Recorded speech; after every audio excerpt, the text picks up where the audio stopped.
Recording started.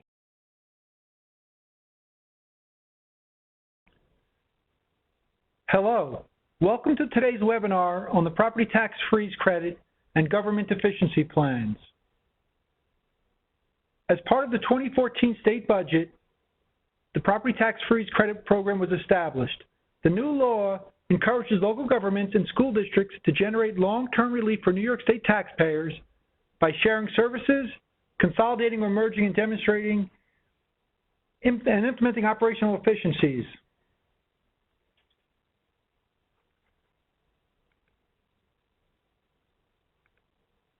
The credit amounts for homeowners are the greater of the actual increase in their homeowner's tax bill or the previous year's tax bill multiplied by an inflation factor, which is the lesser of 2% or inflation.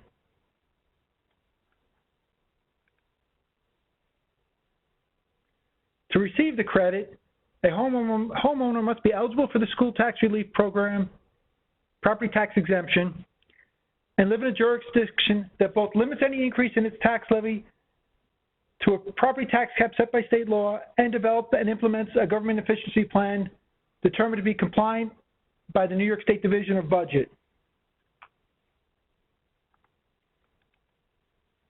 In year one of the program, the homeowner will receive a freeze credit if their local government or school district stays within the property tax cap. In year two, the homeowner will receive a credit if their taxing jurisdiction stays within the property tax cap and puts forward a compliant government efficiency plan to save 1% of their tax levy in each of the following 3 years. Year one for school districts were in fiscal year beginning 2014. Year two for school districts is fiscal year beginning in 2015. For local governments, year one is 2015 and year two is fiscal year beginning 2016. Checks that were sent out starting last fall were just for school district taxes. This year, checks will be going out to homeowners for school taxes and other local government taxes, including town, county, city, village, special district taxes.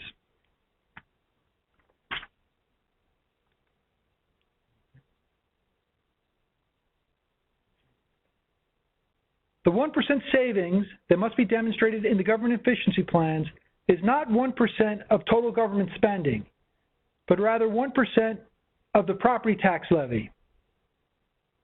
For the average county, 1% of the levy is equivalent to 0.01% of total spending. The average school district, 1% of the levy is equivalent to 0.65% of total spending. And for the average city, town, or village, 1% of the levy is equivalent to between 0.23 and 0.47% of total spending. The government efficiency plans do not have to demonstrate a levy cut from the prior year. They just need to demonstrate savings equal to or greater than 1% of the 2014 tax levy attributable to shared service, consolidation, or efficiency actions.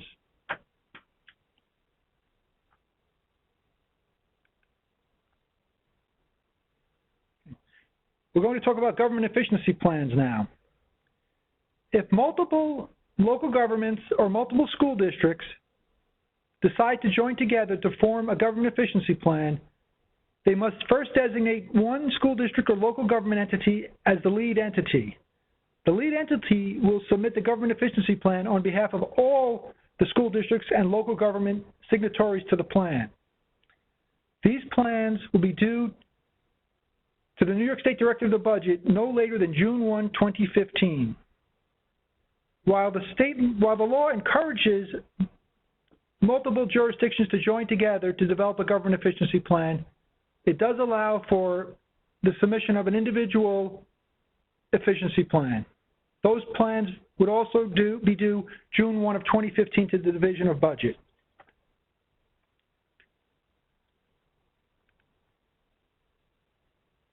What needs to be included in the plan?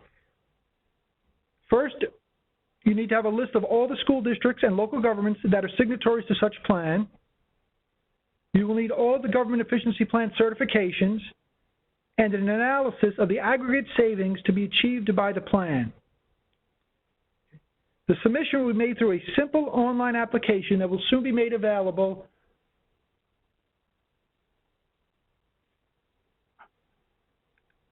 Now let's talk about eligible activities.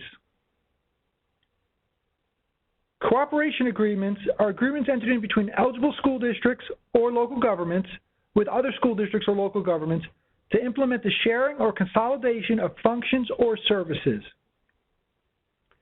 Shared services are functional consolidations by which one eligible school district or local government provides a service or function to another school district or local government which no longer engages in that function or service.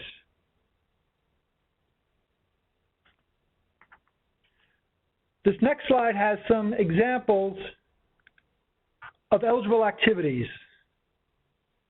It has examples of cooperation agreements and shared services.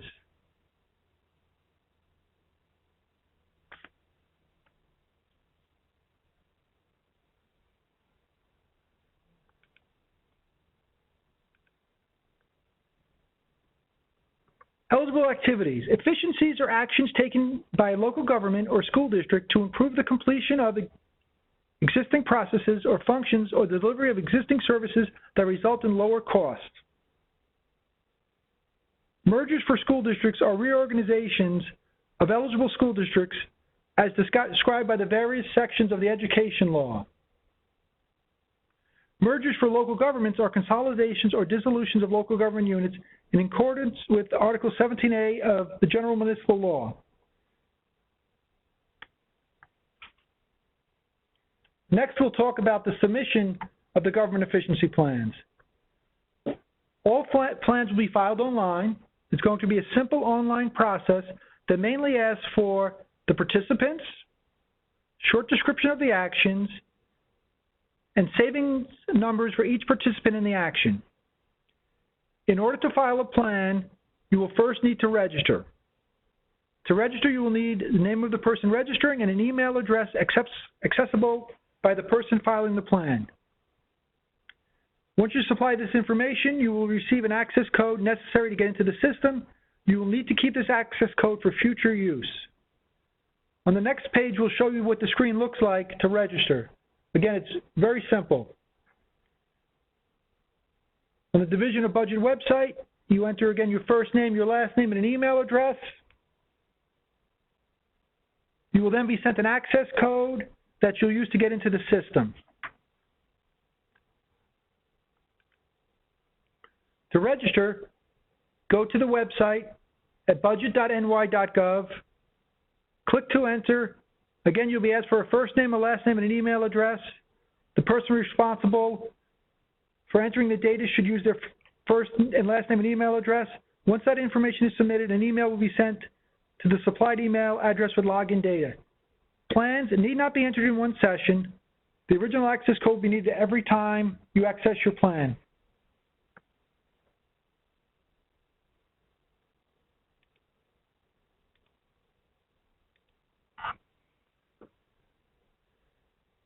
Filing a plan. In order to simplify the submission of a plan, please having the following information accessible.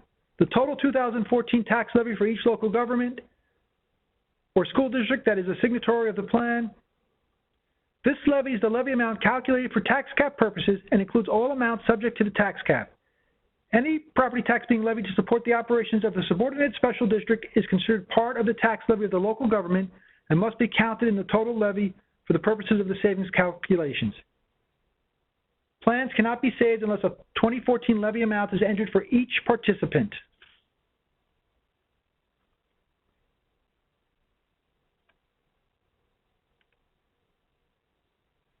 You will need to have PDFs of the signed certifications must be uploaded for each signatory of the plan.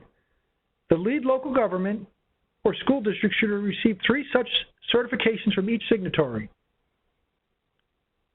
Each signatory of a multi-unit plan is required to provide a certification from the Chief Executive Officer, the Superintendent of each school district for school district taxing jurisdictions, and 2 certifications from the Chief Financial Officer. If you're filing an individual plan, you will only need 2 certifications.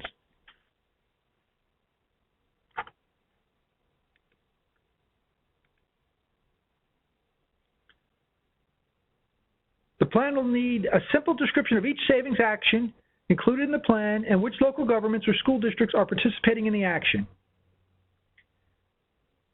You will need to supply an amount of savings attributable to individual local governments or school districts participating in each action. New costs identified as part of the savings action will also be entered as a negative number. Please note, not all plan signatories must participate in each action. If a participant in the action is not a signatory to the plan, savings due to that participant cannot be reported in the plan, even if the participant is not participating in another government efficiency plan.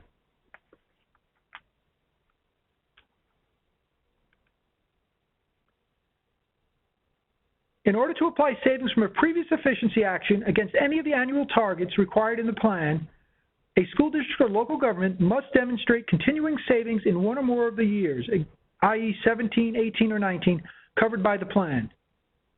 Documentation showing that the annual savings from a past efficiency from a fiscal year beginning in or after 2012 continues into 2017, 18, or 19 must be uploaded in order for the school district or local government to be able to count the savings toward the savings requirement for the specific future year to which the savings are expected to occur.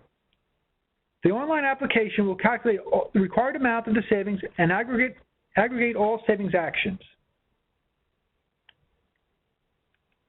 On the next few pages, we have a look at what the website is going to look like. Again, very simple and straightforward, asking some basic information about each participating municipality, signatory information, attaching a PDF,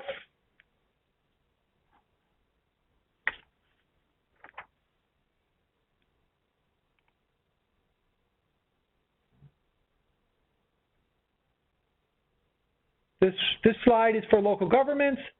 The next slide is for school districts. Again, identifying the school districts, some basic information, and then attaching the appropriate PDFs to the document.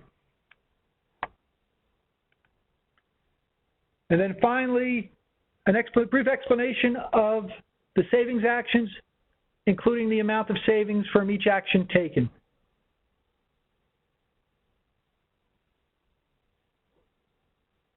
Thank you very much for participating in today's webinar. We appreciate it. Have a good day.